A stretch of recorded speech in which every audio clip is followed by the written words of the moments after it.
Otherwise, we will again be perceived as weak and by Russia these kind of affairs as normality, as something that we will always be able to live with. So we should show strong hand and not allow Russia to repeat this once again.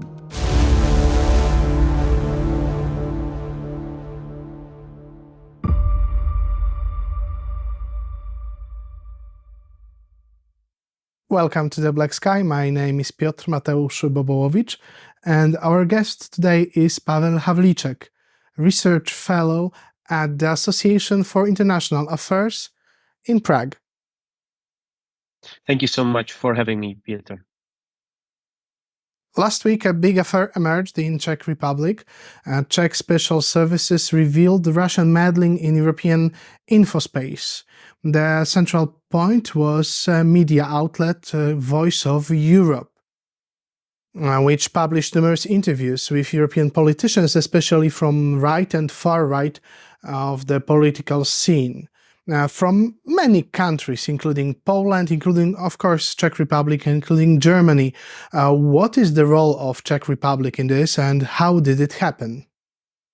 So actually, the Czech Republic was the major source of this information, because actually two of the perpetrators who were standing behind the scheme, including this Voice of Europe media that was actually operating from Prague, were actually added to the sanction list of the Czech Republic, so the national sanction list.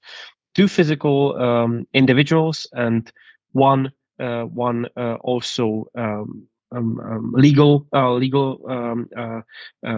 entity, Voice of Europe, were added. So that was how actually the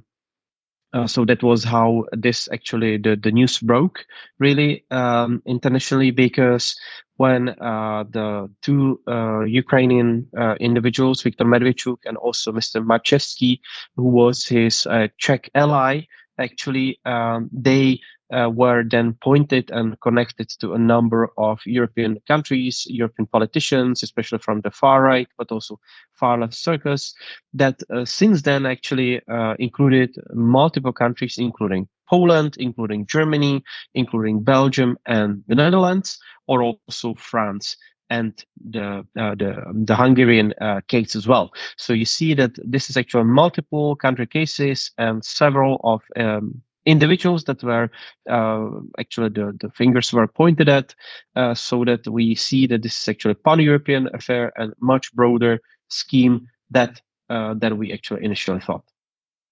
This Polish lead in the affair is quite important, as it was a Polish national who was the legal owner of the Voice of Europe.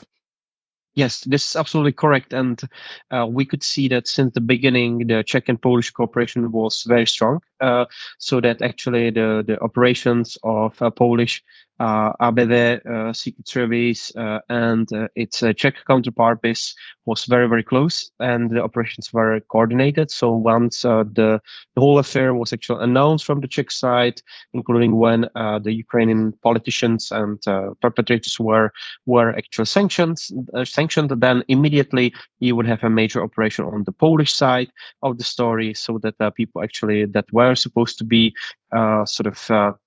investigated and actually put under this pretrial detention, sort of custody, were actually also identified and their flats also searched. According to the available information, we could see that this was really dozens of thousands of euros and also US dollars that were seized during the raids that were taking place in Poland. So there was actually a very efficient cooperation. Only later we understood that it was also the case that the Ukrainian Secret Service and counterintelligence, in fact, SBU was actually also involved, even if it was not directly often mentioned in the stories that was actually starting around the axis of Czechia and Poland, but then quickly penetrating also other countries, including most notably Germany, in which actually a suspect of Czech origin, Petr Bystroň, a current member of Bundestag in Germany, was also indicated as one of the recipients of these illicit funding from the Russian Federation. I was going to ask you about Petr Bystroň, Denik N, newspaper from Czech Republic, accused him of receiving Russian money. How credible of a media is it? How credible is this information? He himself, of course, denied those allegations. There are also many theories online that it's just a part of a campaign of central and left-wing political forces in Europe to destroy the far right before the upcoming elections to the European Parliament. So actually, we have heard so far many statements and many accusations from Mr. Bystroň, both pointing finger at the individuals and whole groups that you mentioned, but also pointing finger at the Czech government, including its Prime Minister Petr Fiala, when he also said that this is the Czech government, which is actually together with the Czech counterintelligence base that are plotting against him for criticizing them when he actually joined in the past some of the anti-government protests in the Czech Republic and also endorsed many of the anti-systemic far-right political forces in the Czech Republic, including both forces within the Czech Parliament and also outside of it. So there were multiple accusations from Petr Bystroň, including against also Deník N, so the Czech media that was actually sort of bringing the story when the whole affair started, and pointing finger also to Petr Bystroň, but actually it's journalists and investigators, because these are investigative journalists who stand behind the story. They actually never said that Petr Bystroň took money from Russia, but they only pointed to him being suspected of it. So they were quite cautious about how directly they link him to the Russian cash. And also they were always citing the sources and information coming from the Czech counterintelligence, BIS.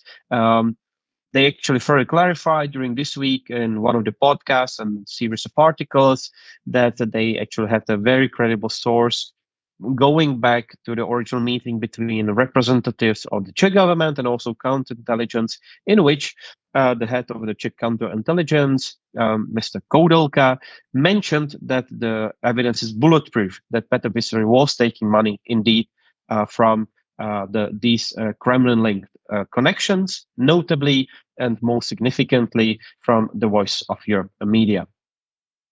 Many European politicians, including those from Poland, such as Dominik Tarczyński from Law and Justice Party, gave interviews to the Voice of Europe.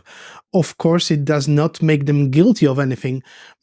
However, there are many lists circulating online of those people who gave the interviews.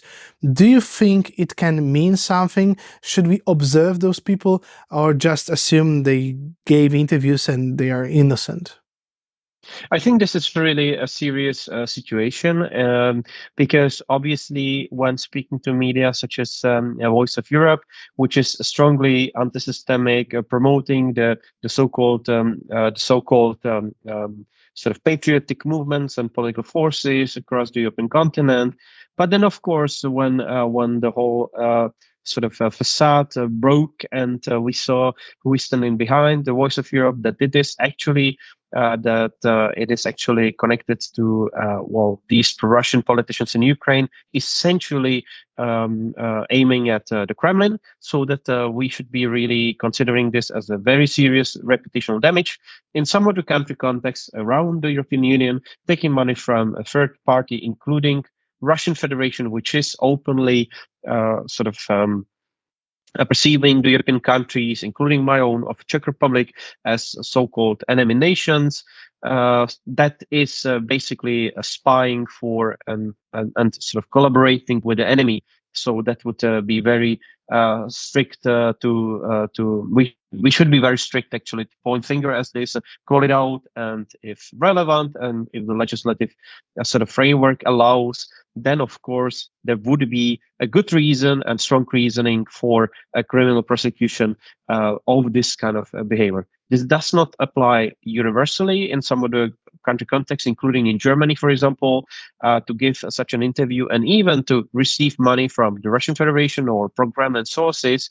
It's actually not an illegal act, as I understood, but in other cases, including including in the Czech Republic, if we have enough evidence, there is a serious ground for basically taking measures against these people, including starting the criminal prosecution, which is actually not only for spying for an enemy nation, but also based on what these politicians often said, including Petr Vistroň, who actually questioned the state sovereignty of Ukraine and also its territorial integrity when siding with Russia, and a number of other things, which actually can lead to very serious problems and good ground and strong ground for investigation.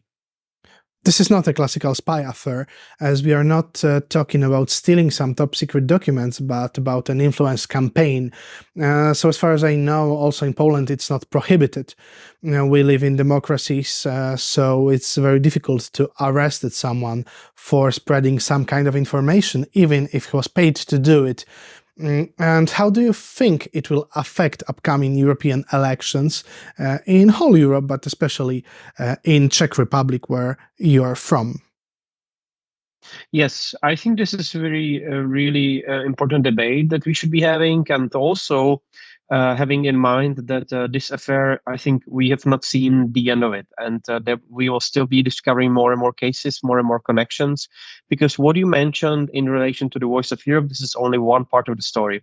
Then another one, which is, I think, even maybe more relevant for the Polish context, we could see that actually this illicit funding was used to also lobby the Polish and European politicians, both at the national level and also in the European Parliament, to actually advocate for pro-Russian sort of narratives, pro-Russian doings, and this is a completely different story. It's not only to speak to an independent, so-called independent media. Then we discovered, of course, that there is this very strong connection to Russia, but that there is actually much more to it, and I think the Polish line of the story is particularly rich and interesting for us to see and observe that this actually went far, far beyond going to media and influencing the public discourse, which is only really, as I said, one of the things. In the past, we could see that Poland had this kind of history, that there were partisan politicians that were very closely connected to Russia. There is one notable case of Falanga, of course, and its leader ending up in jail for doing espionage in favor of Russia. There is a number of other individuals on the Polish side that is being investigated, including actually the former head of the Eurocorps in Poland, which again allegedly spied for Russia. So there is actually a very serious grounds to understand this issue as a very complex story, not only limited to Voice of Europe. This is only one part of the story, if you ask me. And finally, if I may, on the European Parliament election, I think this is really something that we should bear in mind, that there is this kind of ongoing attempt by the Russian Federation to interfere, to actually do espionage, to reveal information that is not supposed to be for public eye. And of course, bringing that all the way to the Russian Federation. So there are attempts to do this kind of electoral interference. There are including, of course, the Voice of Europe story. These are attempts that actually and ongoing processes that the Russian Federation tries, by which the Russian Federation tries to steer a positive image of itself, or at least to discredit support for Ukraine. And as we have seen in multiple countries, including Poland, including Germany, or also France, there is a coordinated effort to actually blame the government for supporting Ukraine at the expense of its own citizens. It was 50,000 trolls and bots in the German information sphere, in the digital space of the federal German sort of landscape, which we have seen attacking the Olaf Scholz government for not doing enough for its own citizens, and at the expense of them, when supporting Ukraine. This is really serious, and we should not really turn a blind eye, especially when pursuing sort of next series of measures, including the next sanction package on the Russian Federation for what it has been doing. And this is electoral meddling. This is influencing public discourse. This is, of course, also attacking the enemies, pro-European and centrist politicians, the so-called mainstream within the European party families. This is something that we should really be careful. We should call it out, and we should also take measures against those perpetrators. They directly benefited from this European this Russian meddling in the European Parliament elections.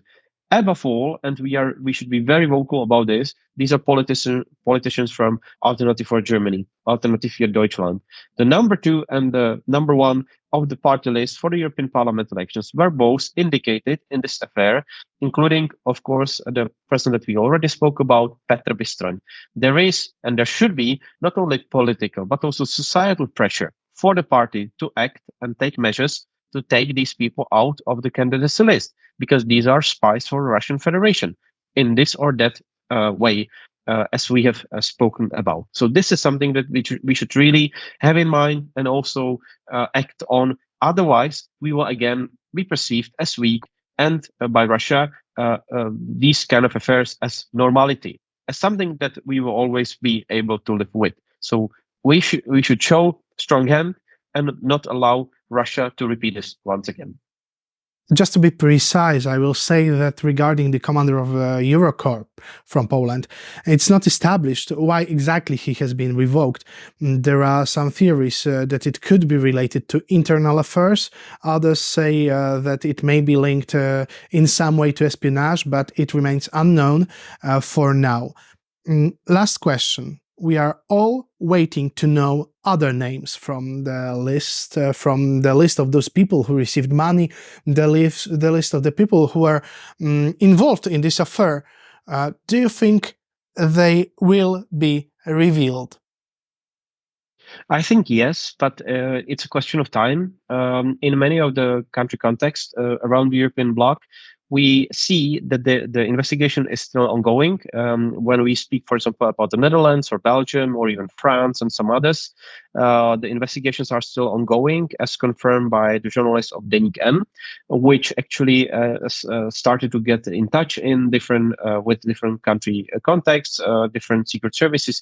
But these are always taking the cases very secretly by the nature of their activities, and they also don't reveal the information quite yet, especially when they are really going after the perpetrators. So I would say that we will get to know the names, but only when the right time comes, especially when it comes to collecting the evidence and indicating these people, because it's not so, first of all, obvious. You need a strong legal ground, actually not to make a mistake, and we should be quite clear about that there is this kind of connection, not only in the information space, but also financially. We should really uncover all the details to have a strong and rock-solid evidence that these people were actually doing that voluntarily or on the paid basis for the Russian Federation, just for the sake of also pointing finger at the right time and right place and right people that were involved in this, because it is a slippery slope, as you mentioned, related to the